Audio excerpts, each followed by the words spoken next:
We're Who Doesn't Have a Podcast, a monthly video podcast following the exploits of an alien claiming to be the last Lord of Time who kidnaps humans, usually young females, and travels with them across the universe in a time machine that's disguised as an old 1950s police telephone box. You couldn't make it up, except they did.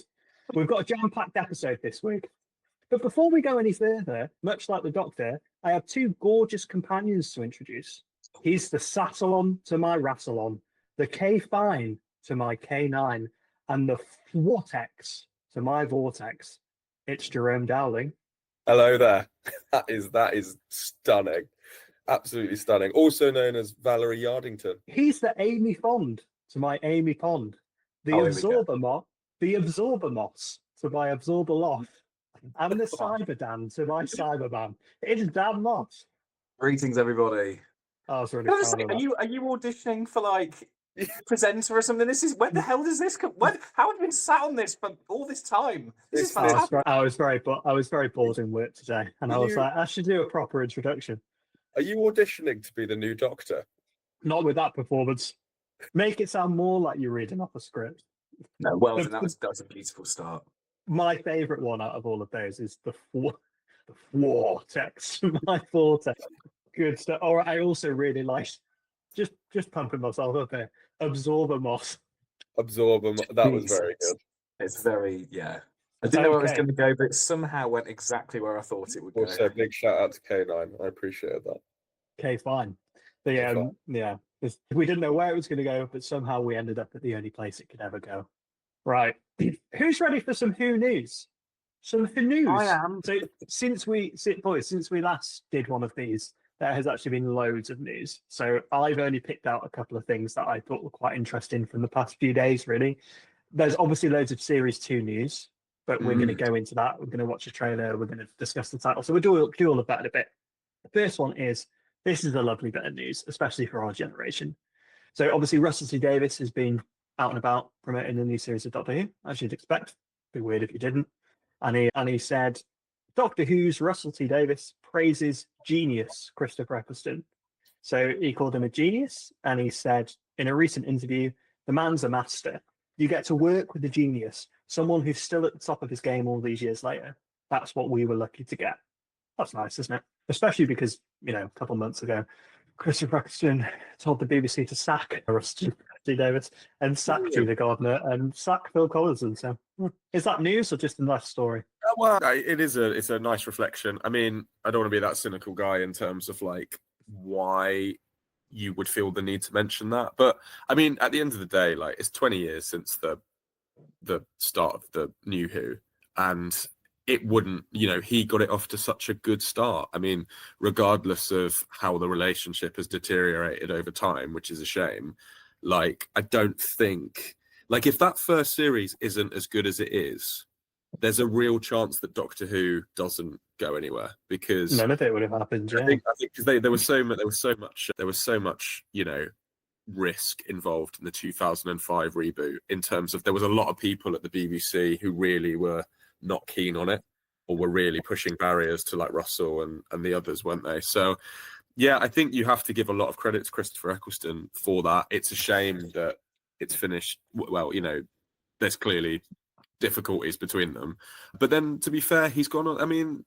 it seems like the relationship might have improved a little bit, not because just of his comments, but he's done quite a lot of Big Finish recently, so there's involvements there. Whether he'll ever come back, I don't think. I was really, really banking on him being in the 60th anniversary, But then he came out and told the BBC to sack Russell T Davies. So I was like, oh, maybe it's not happening. He was in it in a way, he made an influence on the 60th with those comments, like from the outside. But yeah, I feel like he's not going to come back now, which is fine. I think we should. It's okay to just love that one series he did. It's like, I don't know if you heard, Peter Capaldi's comments, where he kind of said something similar, where he was like, it's very unlikely that he would return, because he kind of sees his Doctor as his Doctor, like within those episodes and within that universe, and that was his thing. Like he didn't. Peter Capaldi was the 12th Doctor in Doctor Who. Thank you, Mike. Yes.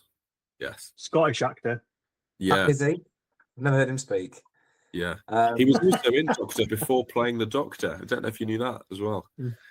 I think it's like you said. I think it's really lovely that he's kind of not got the ego. Like you could easily kind of lambast someone that slags you off publicly, but the way he's gone about it, I think is very sweet. Mhm. And also, wouldn't it be funny if David Tennant was busy? The 16th Doctor, it's like you're literally all we've got left. Please, Chris, I'll forgive me. Please forgive me. Do you guys know much about the story about what happened with the 50th and how close Stephen Moffat was to getting Christopher Eccleston to come back in that one? Yeah, No, I've heard. Yeah, it was like really close, but then there was one particular reason why it didn't come through, did it? Or like something happened really close to him signing on. They had a dinner, Dan. Apparently, Stephen Moffat's been on record saying that he had a dinner where he was so close to getting him to come back. And basically, how it would have played out is, do you remember the episode that leads into the 50th anniversary where Clara and the Doctor like get absorbed into the Doctor's timeline, and then the cliffhanger is basically all of the Doctors are there. It's obviously not all of the Doctors, it's like actors playing, like different actors playing the Doctors as they run across. And then there's one Doctor who like turns around at the end and it turns out to be John Hurt. I don't know if you remember that cliffhanger. It's quite a good one. That was going to be Christopher Eccleston. And that was going to be obviously a huge thing. And then I believe the actual plot of the 50th was John Hurt's Doctor was basically just going to be Christopher Eccleston's Doctor. So obviously there would have had to have been some explanations as to how, like, yeah, but basically Christopher Eccleston's Doctor was going to be the one that committed the genocide, basically. Yeah. It was. They were still going to have the idea of the moment, or like with the button and that, and it was it was going to be a case of like the pre-story to like Rose, or like the very first New Who, and it was going to be like how we got to that point, and then of course I think it was still going to be the same where it was like he didn't actually commit genocide. It's like they still resolve it in the way they do, but it was meant to be, which it would have made more sense to have 9, 10, and 11. But like it was clearly made up for that. But to be fair, I think John Hurt actually did a really good job. I really liked his foil to the two younger ones because they were so kind of like buzzy energy, kind of, and he was so in opposition to that. I think it really worked. Also made me feel more relaxed about Capaldi, because you've had two actors who are really like energy, and it's not to say Capaldi didn't bring energy, but it's just like to have an older actor and to have that more sort of William Hartnell grandfather figure, slightly cranky. Like, I think you buy into it more because you've seen it.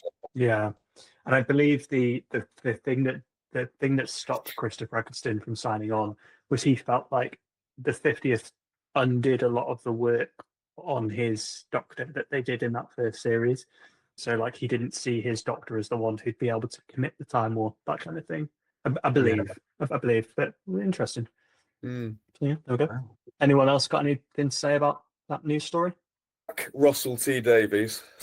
Okay, so we'll move on to something else that I've found, which I thought was really interesting. So this is about Series 2.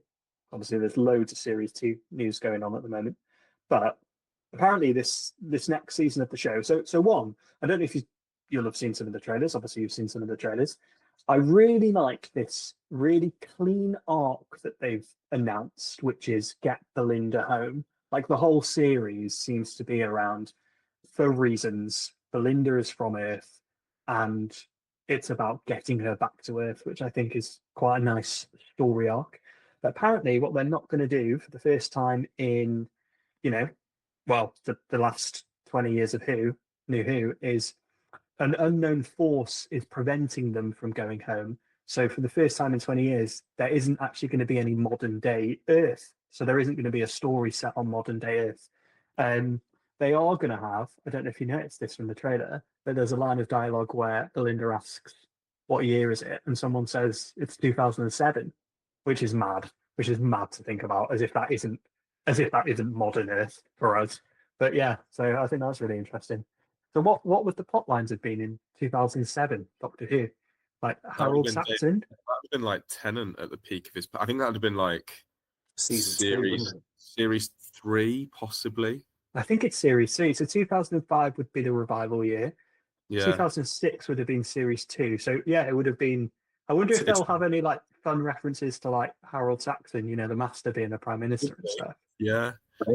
What just quickly, and it's just a slight tangent, but if you think back to series 3, favorite episodes? Did you have any particular favorites in that series? You know, it's not controversial necessarily, but one that I think is quite divisive amongst fans. I really liked the Family of Blood double parter. Very good.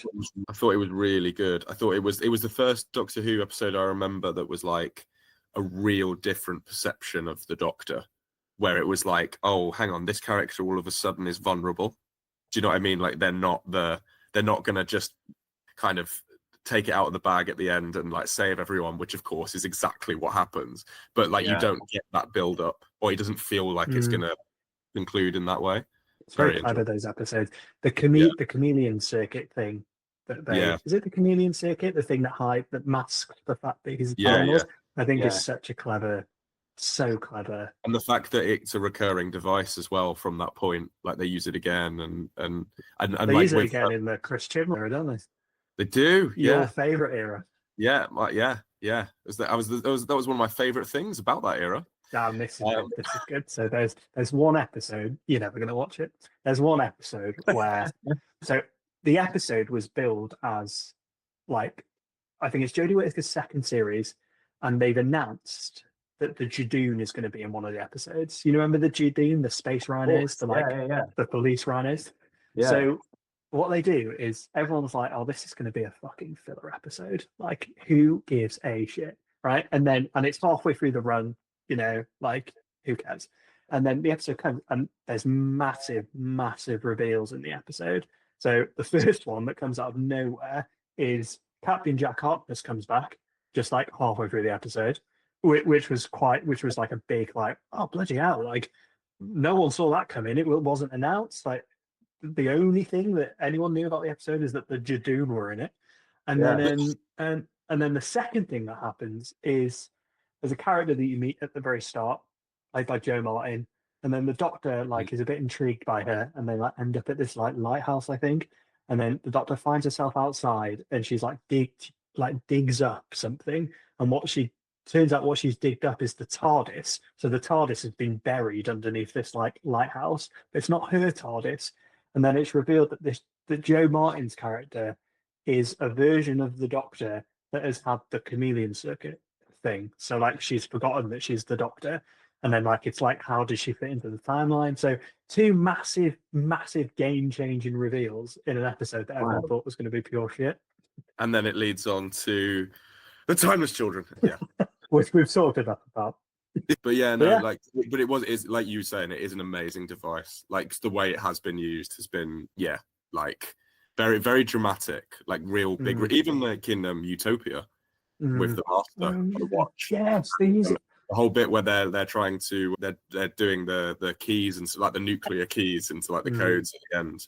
And then Martha comes down and she's like, "It's this watch. It's the same watch." And David Tennant like just full on goes into like serious mode from having a mainly like fun romp with Captain Jack Harkness, and then he's just like, "What did he say?" And it's like, oh my god, like Utopia is a fantastic episode, isn't it? Really good. That's fantastic. Very good.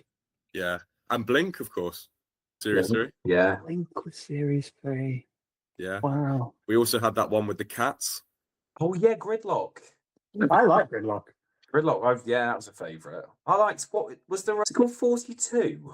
Yes. They had like 42 minutes to save the day. So they're on a spaceship or something. It was like slowly exploding or something. They had to get through bits of the ship. That's written by Chris Chibnall. Is it? Yeah. Oh right, it's not a total loss. But I think for me, like I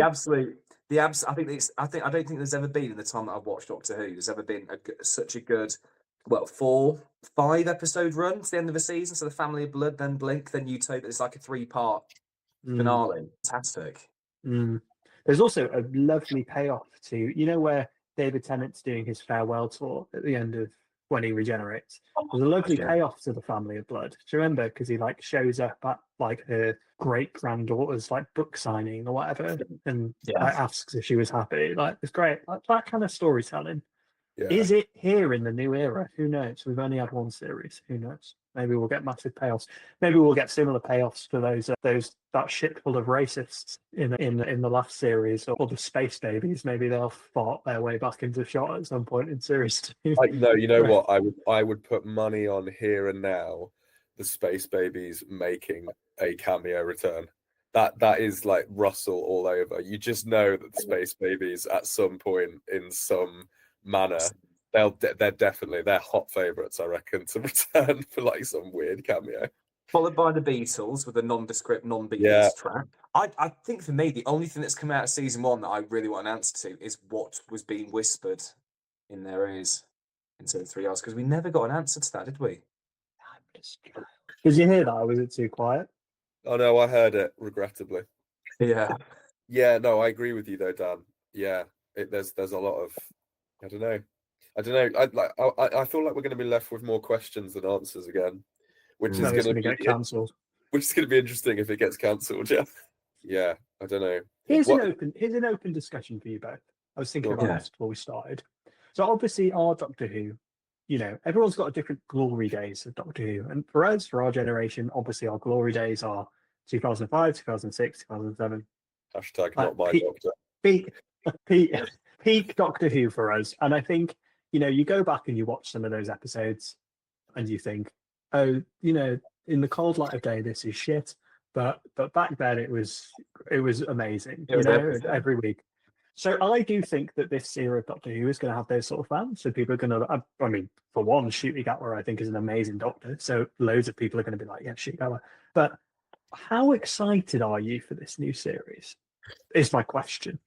I'm mixed, if I'm completely honest. I am excited because I'm, like you say, like sort of I guess in some ways like a legacy Doctor Who fan, in the sense of just like the lore and the show itself. But I think maybe one of the issues that Doctor Who is facing right now, and when you're talking about fans of this generation, and I think there will be 100%, but I just feel like the gaps between the series are becoming too long, and they're becoming too stale, and it's going to get longer as well. And I honestly think that's an issue, because when you go back to, like, we'll take classic New Who, let's say 2005 to 2012, when we were like really like invested. It just felt like you say 2005 series 1, 2006 series 2, and so on. It just felt like there was stuff coming, and it was always kind of in the public sphere, and it was easier as well, I guess, because streaming hadn't taken off. So the choice of like fantasy series or sci-fi series maybe wasn't as accessible. And I think that has changed the game, in fairness. So I totally understand. You had Primeval. Remember that? I do remember Primeval, yeah. But then equally, like, they had Torchwood as well, which was when Doctor Who wasn't on. You had Torchwood, and I was thinking about Children of Earth the other day. I was like, that was an unbelievable series, like 5-part. But yeah, I feel like maybe the gaps between this one and the last series, and also because I know there's a bit of turmoil regarding, is Ncuti going to stay? Is it going to be cancelled? Is all of these questions. I'd be lying if I said it hasn't dampened my passion for like this particular upcoming series a little bit.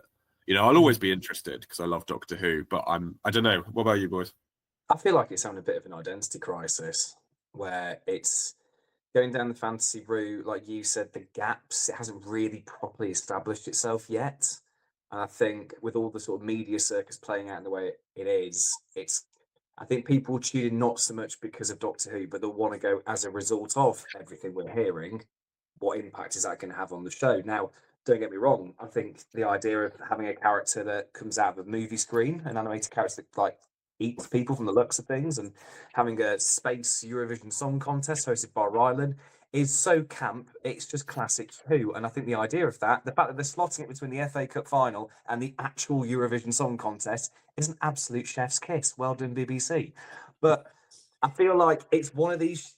I just feel like this season it needs to really give itself the kick. Not so much have these filler episodes where there's not really much going on. They need to be impactful. It really needs to kind of like produce results this time round. And I feel like the kind of arbiter, I know we're briefly talking about like our child hasn't grown up with Doctor Who, but I can remember Doctor Who's growing up clear as day, because they always put the story first, then the characters and stuff like that. I feel like these days it's not so much about the story, it's kind of how the characters are navigating their way through it, and it's kind of just lost its way. So I'm excited to see it back, and I think it's going to develop upon what we've seen so far. but I'm a bit dubious because I don't know. It feels like the writing's on the wall, and I don't know whether it's because we're getting too old for it. Maybe we're not the right demographic that we once were. Maybe it's the fact that it's a bit of a tired show, and maybe it just needs it could do with a bit of a rest. You know, I don't know. I'm a bit like you, Jerome. I'm excited that it's back, but I'm nervous because I don't want it to be crap. I feel, just quickly, because I want to hear what Mike has to say about this, but I feel like my personal feeling is the first episode of this next series needs to be 9 out of 10. That's how I feel. I feel like it's got to hit. I feel like if the first episode doesn't hit, it could be in for a really long slog. And so I feel like the first episode really needs to like land with a bang and just be like, oh wow, Doctor Who's back, and people will, because I think like if the first one's good, it will go on. But anyway, Mike, go on. What do you think? I wasn't necessarily excited for series 1. I was really excited for the 60th. I was really excited by Rusty Davies coming back. I wasn't, but then when series 1 came along, I think a bit of what Dan was speaking about, we're a little bit older. The 60th anniversaries were nostalgia heavy. They were, amazing for people like us. I wasn't necessarily excited for that first series. What I would say is, whilst it had its moments which I could have done without, it surprised me on more than one occasion in a really good way. 72 Yards, we've discussed before, I think is close to a masterpiece. And the twist at the end of the one when they're in Dot and Bubble with where it turns out that the Society of Racists, I thought came out of, I thought was great. I thought, wow, they've got something to say, and 2, that is a brilliant twist that has been laced into the episode, and I really didn't see it coming, to be honest, which I thought was amazing. And then throughout that, there were other amazing episodes, and I thought the finale was really good. So I was really, really impressed, and I think we're going to get a lot of that in series 2, I'm sure, and I think we're going to have a lot of surprises. I'm excited to see what happens with Mrs. Flood, all of those things. Yeah, I am excited, but I'm not, and I think this is just age. I'm not, as I was once, like as a kid, where I just absolutely couldn't wait, and it was priority viewing and all this stuff. So I think as well, it's the expectations, because as a kid, near enough every episode of the first couple of series were a home run. I don't remember there being like a weak episode in like those early years. I feel like because the bar's always been set a lot lower now for the most part, it's difficult to kind of get G'd up, because you don't want. I mean, I don't want to run a Space Babies and Abbey Road again. I'm really hoping that's not the case. Interestingly enough, I kind of enjoyed that Beatles episode. I thought it was. Remind me, they dropped them both at the same time, didn't they? So we had 2 episodes to watch. The first 2. Yeah. I loved that. Yeah, they did. I really, and what I really enjoyed about that episode is how they tied it into the toy maker. Obviously, it was more fantasy. Jinx Monsoon was the toy maker's child, I think, and I just them all breaking out into song and dance, and their explanation that it's because a little bit of the Jinx Monsoon and magic was still around. I was like, yeah, I don't mind it. I really didn't mind it, but yeah, I agree about Space Babies. I didn't think that was a strong opening episode for me. But you did hit the nail on the head, Jerome. It's got to hit hard to start off with, because it is now at the point now where it needs to retain viewership. I'm not confident by the title of the first episode though for that. Do you know what it's called? We'll discuss this later. But... I was going to say, should we run through the episode titles, because we've got them all now? Should we do that now? Yeah, let's do it. While we're talking about Doctor Who. Transition. Let's go into the episode title. So I'll tell you what, I will read out the title, and then we will, just like last year, we will discuss what we think the episode is going to be. Now, what I would say is the first 3 episodes of this series do have official synopsis, synopsis, but we won't go into that. I think we'll just guess. And we'll see if we get any closer than where we got last year. I don't think we got close at all.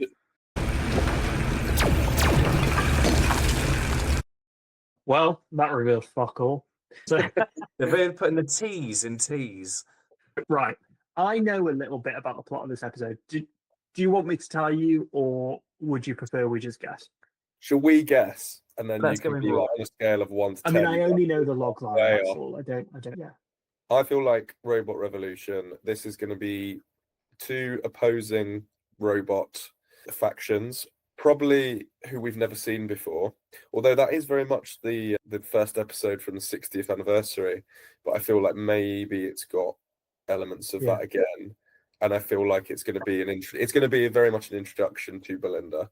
It's going to be a companion episode, and it's going to be, the middle of a crisis, I reckon. I would say it is two conflicted but also very groovy Cybermen Mm-hmm. in an arcade busting some moves Okay, just really say it's on a the wild dance floor. guess. I'm throwing it out. We laugh, but there was a whole music. If you'd have told me the Beatles have appeared in Doctor Who and not sang a single Beatles song, I would not have believed you. But here we are.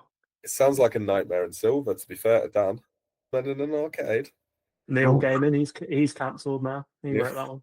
So what But I how- do know about it Was that the sort of thing you were going for? was that the sort of thing you were going for? What I do know about this episode is, yes, it's an introduction to Belinda. Thanks for that epic contribution, Jerome. What else are we fucking gonna do? Just not talk about her. Imagine. It's an introduction to Belinda, and apparently what happens is Belinda's ex-partner wants, it's actually quite a funny plot, I think, once named a star after her, and then there's a whole species that have come to worship the goddess of this star, which is Belinda, and the robots come back to Earth to capture Belinda and take her to this star that she's the queen of. So they feel like they're doing it for like religious reasons. That's apparently what I heard. And then that kickstarts the rest of the series, which is she's been taken off world, and now the Doctor's arc is to get her back home. Yeah, apparently that is the plot, but obviously there'll be surprises and stuff that we don't know about. Also, something else that I should say, which I found out, is it's been revealed that Mrs. Flood is going to be in every single episode of this series. So she's the new, what's her name from last series? Who was in every Susan episode? Twist. Susan Twist. Apparently it's not. Apparently sometimes she'll be a main character. Other times it won't be obvious where she is. But yeah, but what they said is there's a mysterious force that's stopping the Doctor and Belinda from getting back to present day Earth. So that's why. I heard. Oh, actually, I'll wait to the end until we've done Okay. the titles. Let's go on to episode 2 then. All right. Everybody ready? Ready. Now, obviously, Flux. Oh, not the Flux. That's the first thing I thought of when I saw it. Yeah, it's going to be the cinema episode, isn't it? It's going to be the big So old. I think this is Right. the one where Mr. Ring-a-Ding comes out of the screen, and I think all of that is. There's a lot of shots in the trailer of the Doctor being really scared, and I think it's the fantasy element coming back in, like he's never seen anything like this before. There's a shot in the trailer where they both become cartoon characters, so I think it's going to be that episode. Mrs. Flood plays a big role in it, I believe. But the fact that it's called Lux, why is Lux? Is that like a cinema screen? A Lux Deluxe? It's something to Like do an with, American term for like a cinema screen or something. yeah. It's Don't something you to do with- find? I thought it was something to do with the cameras and things, but yeah, cinema. There was something when you watch it back, because there was something on the Belinda thing. It showed something to do. It was something on the monitor. Then there's like a numerical code, Mm. and then I think. in the next bit, 445XUA. Do you think there's anything in the fact that it's so close to the word flux? Because isn't my understanding of one of the arcs of this current Doctor Who era is the flux like destroyed like half the universe, and it was then not really talked about. But yeah, like loads of planets got destroyed, and like there's like loads of empty space. And then they in that brilliant 60th anniversary episode, the one set on the space station, what's it called? Can't remember. Wild Blue Yonder. Yes. Those two creatures, didn't they specifically say that like they came into this universe through the devastation left by the flux or something? And they're supposed to be, I think those two monsters are like supposed to be part of the pantheon of gods, or they're part of that same thing, which is this new fantasy element to Doctor Who. So the fact that this episode is called Lux, do you think there's any relation there to Flux, or do you think there's going to be some story threads tied up from that? And On the nose, wouldn't it? If they did, I don't think they'd go in that obviously into something like that. That seems like more of like an end of series plot twist. I've no idea what the Flux is apart from what you told me in the past, so I'm going blind. no one really knows, Dan. It's just destroyed some of the universe, I think. And then David Right. Tennant was screaming about it in that episode, but apart from that, it wasn't really the emotional weight of what happened wasn't really touched on at all. Cynics would say.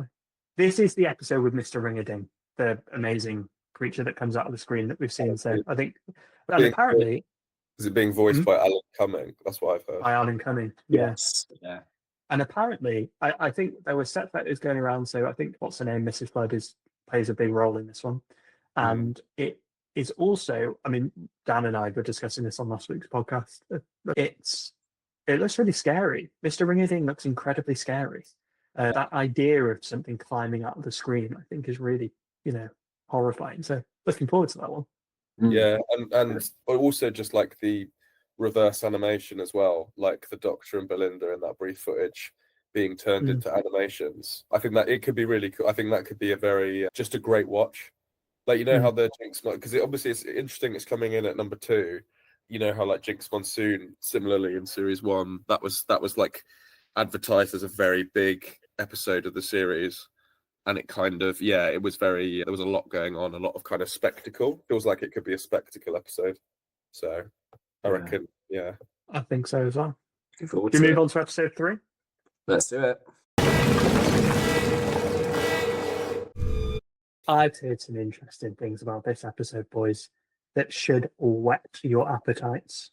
The one thing I noticed in the background is that the door slams shut at the turn of midnight. There's a clock in the background. Well, that ties into what I was going to say, Dan. Go on then. There's a trailer that we've been watching in a minute that's kind of been leaked, and it's the Doctor being very, very scared, and he says something like, "I've been here before, and he's never been this terrified." There is a rumor going around that this is a sequel to Midnight, that excellent episode in series 4 with which was basically set on the shuttle bus. So Donna wasn't in it, but it was basically a bottle episode with the Doctor, David Tennant's Doctor, and a character where the monster would mimic what the Doctor was saying, and then was taking over and saying the things before the Doctor was saying it.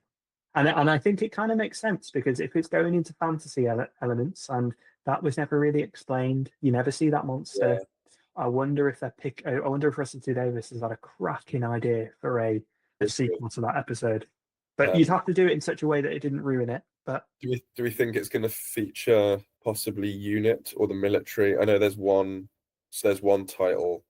There's one feature in the trailer where there's like two lines of like military, and like they don't look like UNIT, but they look like kind of a private military force. It feels like, and the well that kind of gives sort of like basement, sort of like kind of like warfare vibes. I think, or like the war room sort of thing. So it could be interesting. Well, I want to share this with you. I don't know if either of you two have noticed the little emblem that's on the door as it closes. Does this have any reference? Vanguard. Is that the Vanguard? Well, it's similar to. So this is what I was going to mention. Is like there's been a lot of like callbacks and references, and especially over Christmas, I feel like the Vanguard might possibly be like one of the big bads of Shooty's whole arc, because they keep coming up. They came up in series 1, came up at Christmas. I think it was in Boom, wasn't it? In series 1, they were the ambulances, or the ambulances were being controlled by Vanguard. I've got a theory. And you can hold me to this. I'm going to bet £10,000, boys, straight to you, £5,000 each of this episode. Midnight, I'm making this up. Midnight was that terrifying episode was set on a diamond planet. I don't know if you guys remember. And there was this terrifying shot where the two shuttle pilots were looking out into the diamond planet, and one of them goes, "Did you see that?" And then like the shuttle comes down, and then after that, loads of stuff. That's where the monster starts knocking on the the thing, and all the plot goes from there. But you don't actually see the monster. The Vanguard, that logo looks a bit like a diamond. So I think that the Vanguard, are they called Vanguard? Sorry, that company have found this planet, and they're mining the diamonds for their weapons, because they're a weapons manufacturer. And through that mining, this creature or whatever is disturbed, and then that's how the episode becomes a sequel to Midnight. That's what I'm saying. What are you going to do with your $5,000, Dan? I'm going to get a Vanguard tattoo.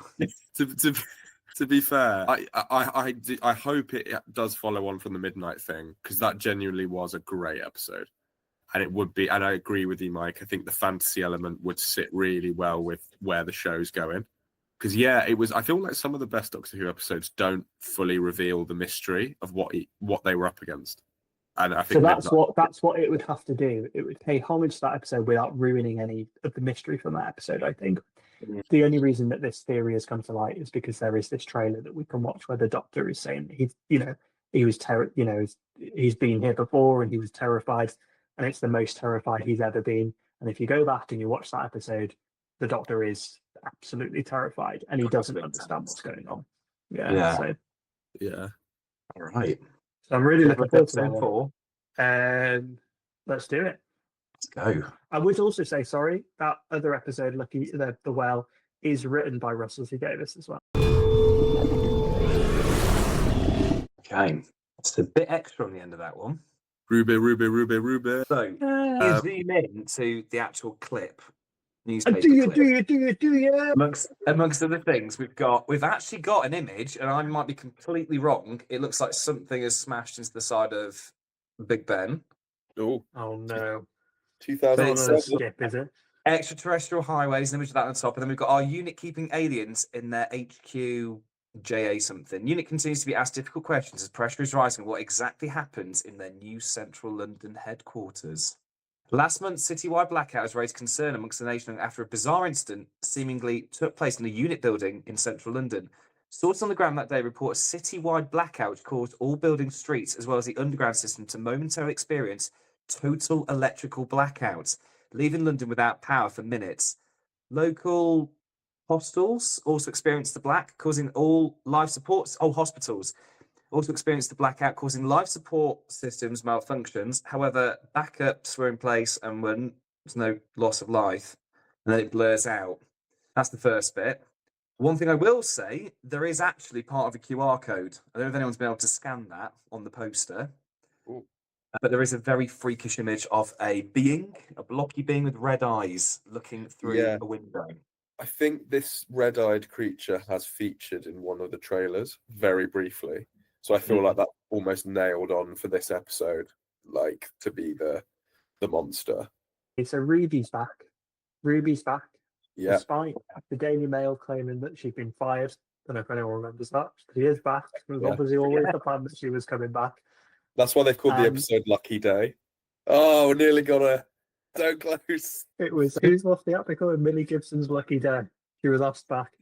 So what it's referring to, the blackout, is that something that we've seen in previous episodes? So I was thinking about the series 1 finale. The benefit of the tape. Sorry, Mike. Go on. So it sounds like quite an interesting episode, right? That the public wants some answers about what goes on in unit. But the thing that they're describing with the blackout, is that referring to something that's fresh for the episode, or is it referring to something that we've already seen? So like everything that happened with C-Tech, is it? I don't know. For sure. I think I like the idea. I like the idea of unit being questioned, because I know this is like a fictional TV show, but like if you're living in that world, it's like this bloody like Marvel Tower in the middle of London that no one knows what it does, and it all appears for some weird shit that's going on constantly, and like everyone who lives in London in particular, or Cardiff, is just like, we've had aliens about every 3.5 months since 2005. Like, what lads? They won't care anymore. Yeah, what's going on? Do you know what I mean? Like, it's that time someone asked the question. But I think, it'd be cool. I imagine that means Kate Lethbridge Stewart's coming back and all of that lot. I always like the unit episodes. I always think they're quite good. Me too. They always feature like some sort of interesting conflict. So I really liked how they featured in 72 Yards. So where she meets Ruby in the cafe, and then they, maybe units around the creature, and then they all, maybe there's a link to 72 Yards. Maybe, because you reckon? Oh, sorry, I was going to say, do you reckon this will be the one episode of the series without the Doctor? Always a Doctor Light episode, and especially if the episode before is like Midnight, where the Doctor was in Midnight a lot. And if this episode is on Earth and the Doctor's not on Earth, then it'd be interesting. Or maybe it's parallel universe. Maybe it's not Ruby. Maybe it's not Unit. Maybe it's the Dream Lord. Maybe it's who knows. Maybe it's the Maybe. Valiant. I feel like the image is a bit, and it's just that one little image. It looks so similar to when, oh God. I it know, was- I know exactly what you're going to say. Go on. Do They'd never go back there, right? you reckon? So are we on the same page? Are we talking about the drawing that Chloe Weather draws in what's it called? I was That gonna say, episode. I was gonna say Slitheen, but I feel like Oh, okay. I So prefer- I thought that the red monster looked like. Does she draw her dad or something? And her dad Dad's has a like. red monster and he's like consuming the world. She drew Hugh Edwards, didn't she? Come into episode number 5. It was bold of them to put Hugh Ed in this episode, but they've done it. Maybe that's the plot twist. Maybe Hugh Edwards is the dark red-eyed monster. I can't use live Subtle. news, so I'll use it for podcast.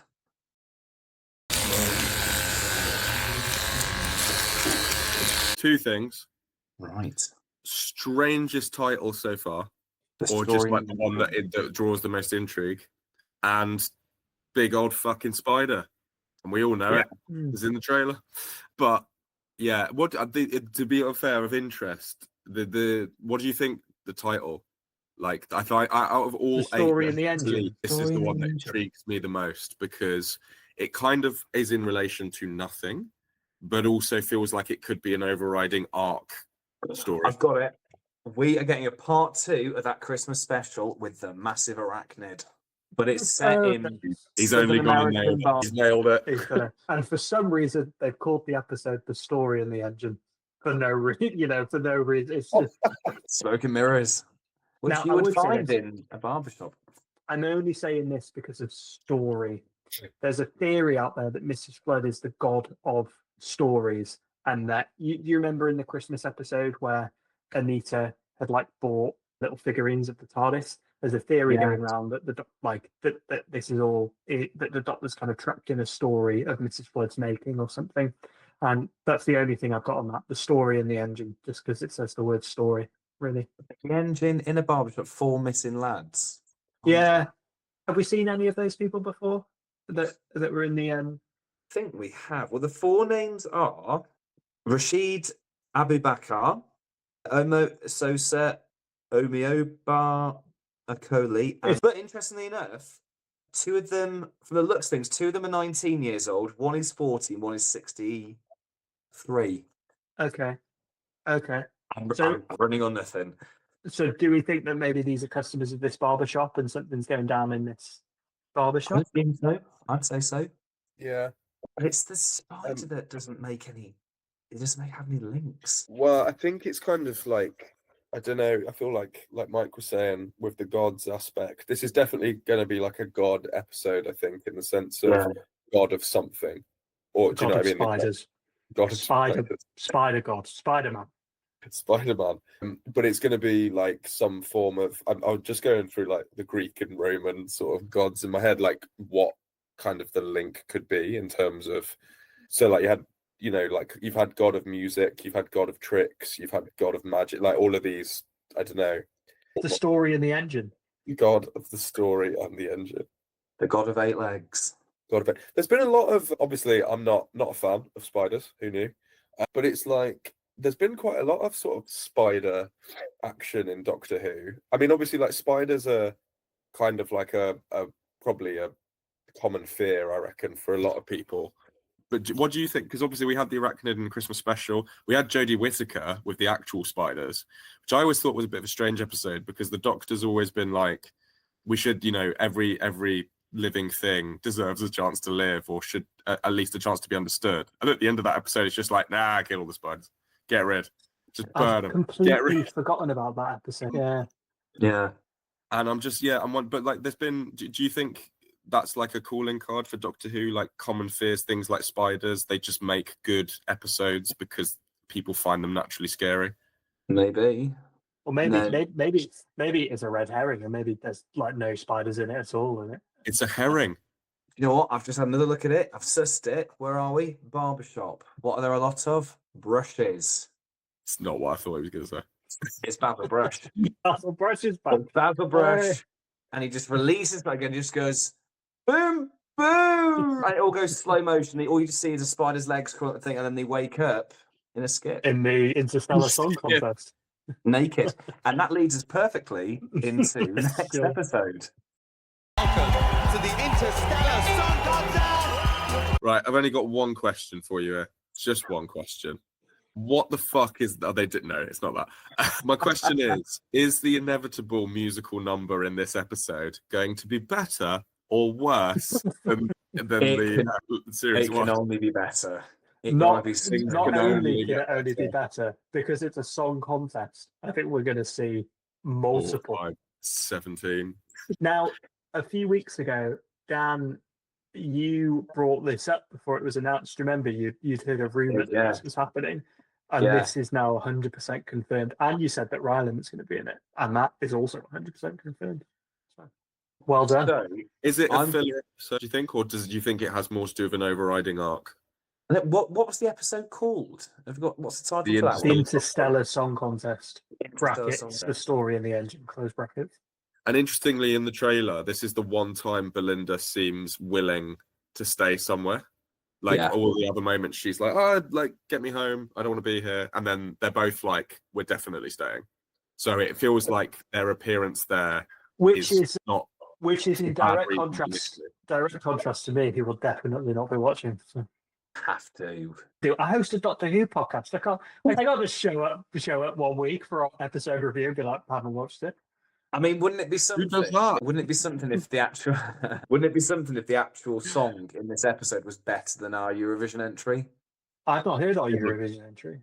It's like Flash Gordon meets like I'm out. bit of country. It's a very mad mix. Very eclectic. It's like 3 or 4 different songs mashed into one. It's a very Eurovision song. I think- So what do you think this like Interstellar, is it going to be like just different planets then, do you think, as like the entries? Has to be. Or do you or actually, do you think we will see any reoccurring It's a good opportunity to have Species. reoccurring. from different episodes? It might be the interesting thing about Bring it. them all back. The space What- babies, the What are the racists. Daleks going to sing? That's what I want to know. Interestingly, in the trailer, I think there is a zap from a Dalek, isn't there?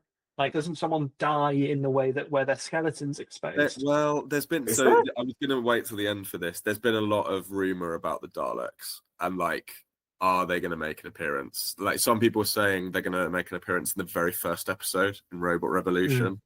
Other people were saying that they're going to be sort of in at the end. It's going to be like I'd heard one theory that Mrs. Flood is a god of some kind, like the overriding god. But she's working with the Daleks on this kind of stellar manipulator device, was one theory I'd heard from another podcaster, which I thought was interesting. In terms of, kind of world domination, but also kind of resetting. And there was an interesting theory about, like everyone was, it's interesting how it leads into the Timeless Child of just like people hated it and were like, let's reset it, let's retcon it, let's get rid, because it's too much. And there was an interesting theory that actually one of the sort of villainous elements that's being looked at, and this again is from a source, but I don't know how true this is, but it could be interesting, is the idea of retconning or resetting. Is that like villainous agendas or like kind of evil plots refer more around the kind of Thanos idea of let's just start everything again because you can't be trusted to like, or it's like the idea that the Doctor is the universe's biggest threat because as long as you exist, there will always be conflict, there'll always be dilemma, and the best thing to do is like. And I thought it was an interesting theory, but don't know. Okay.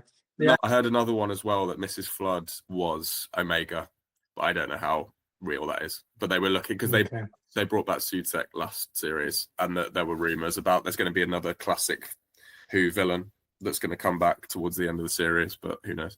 That payoff better be good with Mrs. Flood. They've really been building it up, so that's Turns so out- special. Turns out she's just a woman. Actually, the EastEnders trailer, she is just Anita Dobson from EastEnders. I should actually say, I don't know whether you two are aware of this. I've just been doing a bit of Googling, but the Intergalactic Song Contest, this is not the first time it's appeared in Doctor Who. Okay, I'm listening. There was an audiobook back I'm out. in. I think they released it back in 2002. I could be wrong. It's what I'm being led to believe on here. It featured Sylvester McCoy, and all we've got is this. This is the sort of bump about this kind of Big Finish. It's Big Finish episode actually. Dark Space 8, an advanced monitoring station floating serenely among the stars. Its crew, a dedicated and highly skilled group of professionals, calmly go about their vital work. Its mission, to boldly host the Intergalactic Song Contest. With representatives from myriad worlds competing, the eyes of the universe are on the station. But dark deeds are afoot aboard Dark Space 8, and people are starting to die. The haughty Queen Anukvia, the gaseous gestalt Golos, disposable pop idol Nicky Newman, erratic Professor Fassbinder, and the icily efficient Dr. Helena Harcourt are all suspects. Could old political rivalries be manifesting themselves among the contestants? Is this the work of a breakaway terrorist faction, or has someone just got it in for singer-songwriters? With Peace of the Galaxy hanging by a thread, it's vital that the mystery is solved, and fast. Can Dark Space 8's unconventional new commander, with the help of his personal pilot Mel, find the murderer in time to prevent a major intergalactic war? Or will it be null points for the entire universe? So you think it's going to be like a sequel to that? It's weird that we've not. This is the second time it's been brought up in Doctor Who's folklore.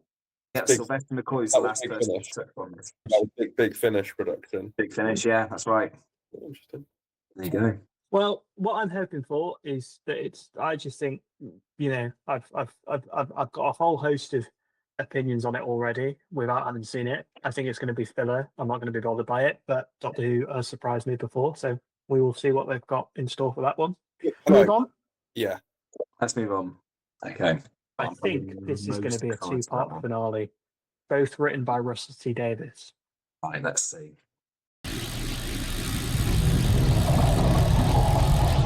So, Which which world? Wish.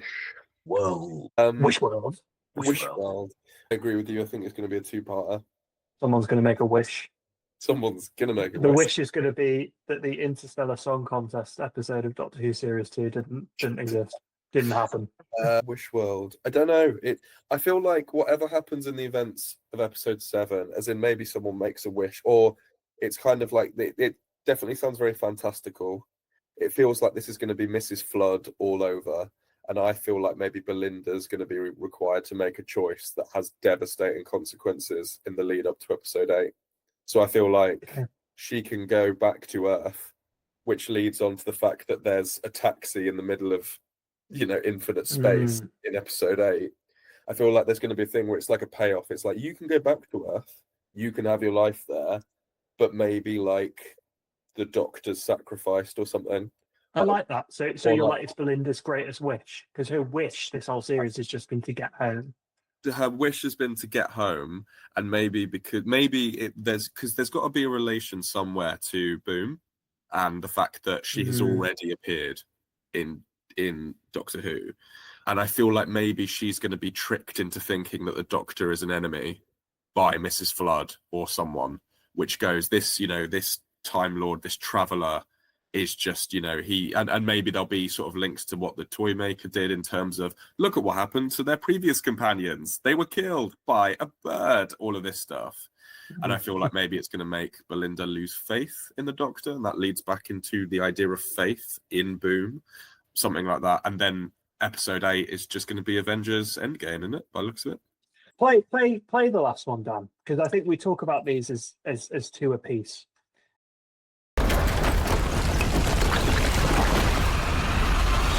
I was going to say, I think with this one, it's going to be I'm going to guess a bit multiversy. I think we're going to be bouncing between a whole load of different places, not going up in one set location. I feel like Robert especially Downey with the Jr. title of the last one as well. I think you might be right, Dan. We have a bit of a knock-on effect. Well, brings There's us some back. other Doctors in there, like more. Do you remember the whole bi-generation thing that all the other Doctors are dotting around? Pull one of them in for this. Matt Smith. All right, let's jump They've into already done that. the penultimate. Not with other Doctors though, technically. Not interacting. Alternate Harriet Jones. Welcome. He's fucked. Hasn't it always been? So is it so interestingly that Wish World is a clock going backwards, anti-clockwise, I think. Well, Mike, And- looking at it again, it looks like it's made of skin and bones. Ooh, It so looks like it's not could that be like the Doctor himself because he's a Time Lord? quite possibly. I'm just having a look at it again. They're not a Time Lord. They're not a Time Lord. That's No, that's they are inside a someone. Time Lord, but you know. No, That's Mike, 100% bones. Mike's so much more.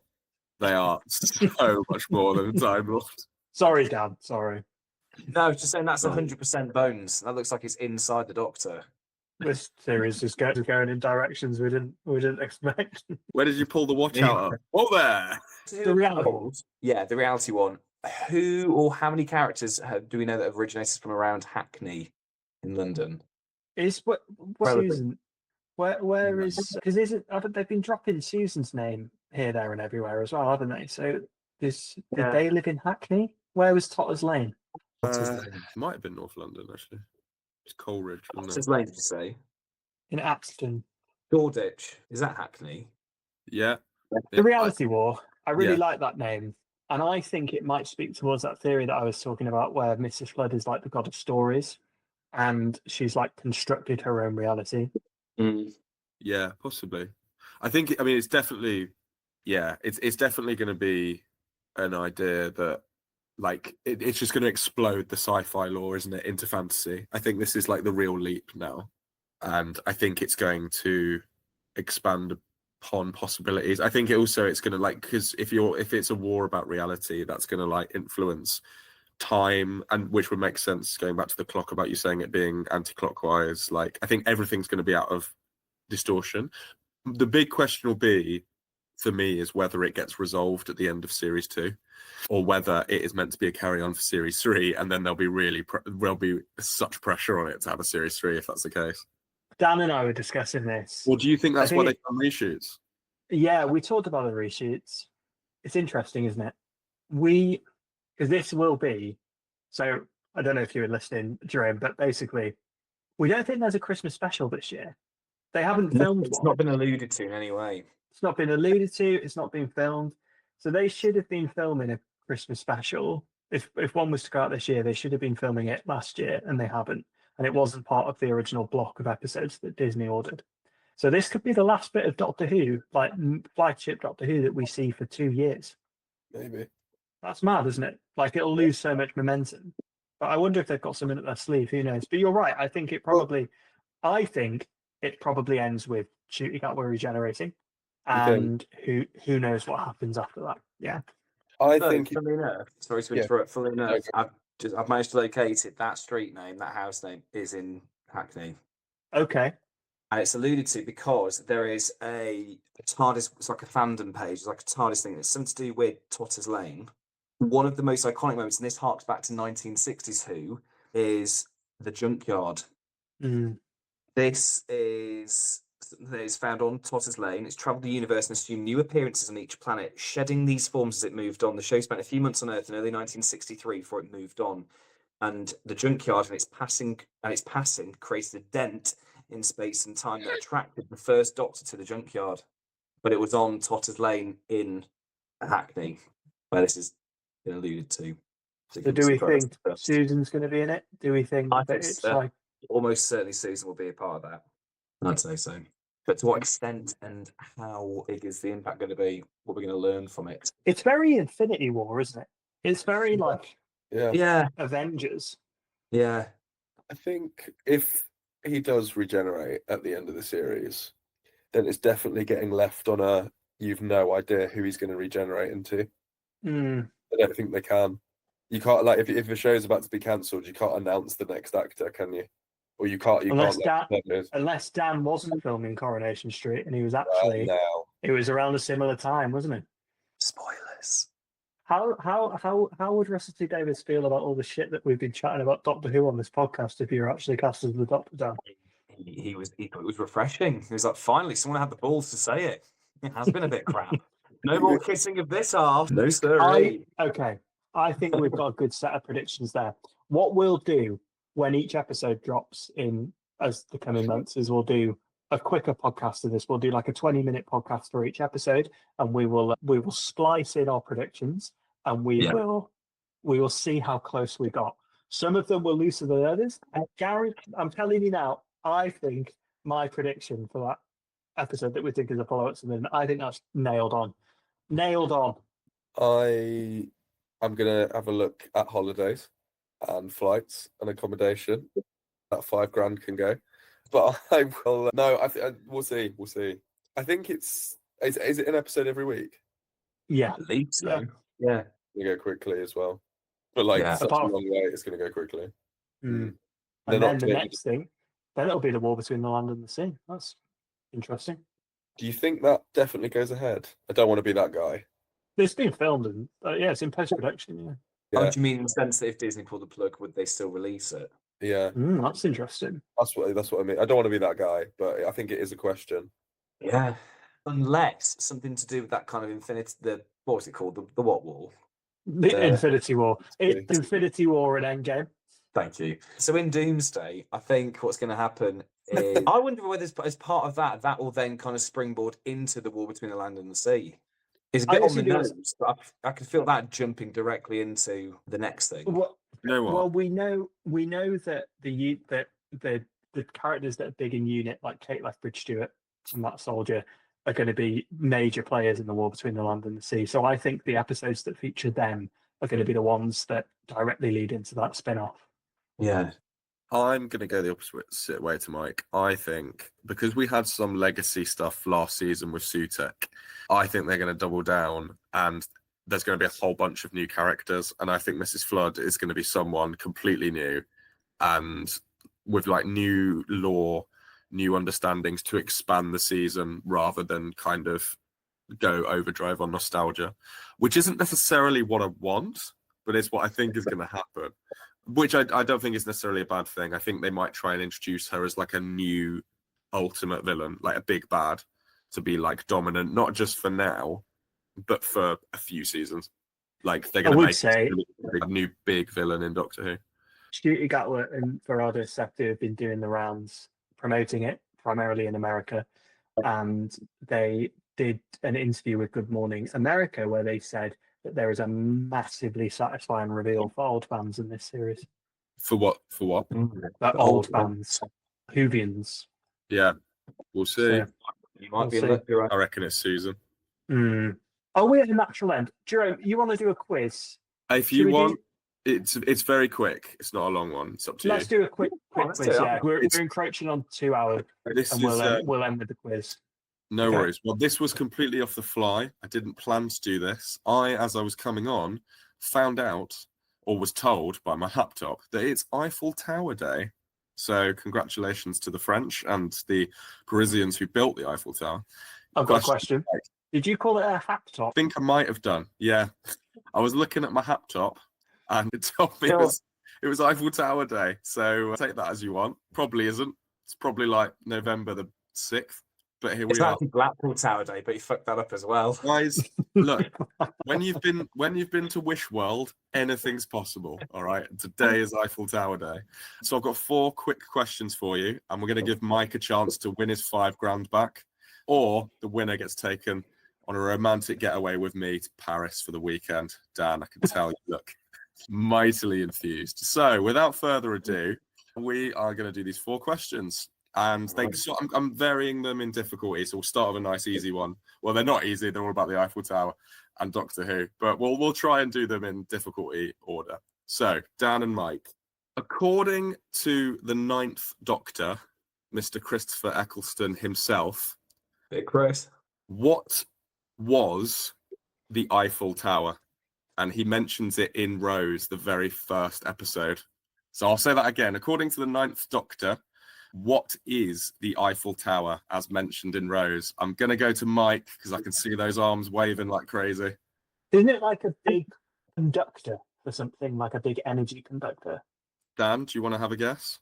He sits on it. He sits on it. Okay, well, no, he doesn't sit on it. It is actually a spaceship built by aliens, but he reveals to Rose that he stopped it from taking off. So there you are. What is was I thinking of the London Wheel? Is that a conductor? No, you're thinking of the Millennium. You're thinking of Alexandra Palace, aren't you? With the TV. Yeah, maybe I am. When he has to, there's the TV at the top and he has to take it off and he gets electrocuted while he's up there. Do you mean that? She's stealing faces. You're I right. swear that because there's that classic. Oh, okay, hold on. There's that classic shot where Christopher Eccleston's talking to Rose and they're trying to find out where the alien spaceship is or something. So I'm probably thinking of this. And Big Ben is right behind them in the shot. It's amazing. Do you remember? And he's talking about it. And he goes, "It must be slap bang in the middle of London. Like it's going to be hidden in plain sight." Blah, blah, blah, blah. And it's big behind him. Okay, here's another one for you. See if you can get this first. The 8th Doctor once took Angie and Fitz to see the Eiffel Tower in the summer of 1937. Who did the Doctor say wanted to have his photograph taken atop the tower to prove that he had conquered Paris? I'll say that again for you. 8th Doctor took companions Angie and Fitz to see the Eiffel Tower in the summer of 1937. But who was it the Doctor told his companions wanted to have a photograph taken atop the tower to prove that he had conquered Paris? Napoleon. I'll give you a clue here. Think of the year. Hitler? Ding ding. 1-0 to Daniel. Was that Mr. Mike. Catherine? It is Hitler, yeah. The Doctor says to his companions that Hitler wants to go to the top of the Eiffel Tower to have his photo taken to prove he conquered Paris. So it's Dan's currently... Quite Soviet, Mike. Oh. Dan's always thinking about Hitler. Get that checkbook open. Okay, 2 more. Three. Dan, Mike, still a chance to get back in here. 2 more. Is the answer Hitler? In 1979, which Doctor visited the Eiffel Tower with Romana too? Mike? Tom Baker's Doctor. Ding ding. It's an equalising point for Master Priestley, which takes us very nicely into our last question about Doctor Who. I hope you're ready. Take a breath. This is very important stuff. Potentially 5 grand for grabs for this victory. Okay, that what we were saying at the start, Dan, that would take us into a net loss for the... Okay. In 1943, the 13th Doctor confronted who atop the Eiffel Tower? He's just gone and done it, hasn't he? He stormed in there. He stormed to victory. It was indeed not just the Master, but the Spy Master, specifically. Well done. Well done, Mike. There's a resounding victory for you there. How do you feel? Where's my money? So hold on. Do I get this romantic getaway? I'm going to wire it to you. I'm going to use the Eiffel Tower as a conductor. I'm going to send it into through the universe. Through your laptop. Through my hat. Yes, well done, sir. Dan, let's see us home. If you enjoyed this episode of Who Doesn't Have a Podcast, please. Sorry, it was really good. It was just so out of the blue. It really was. Please like and subscribe.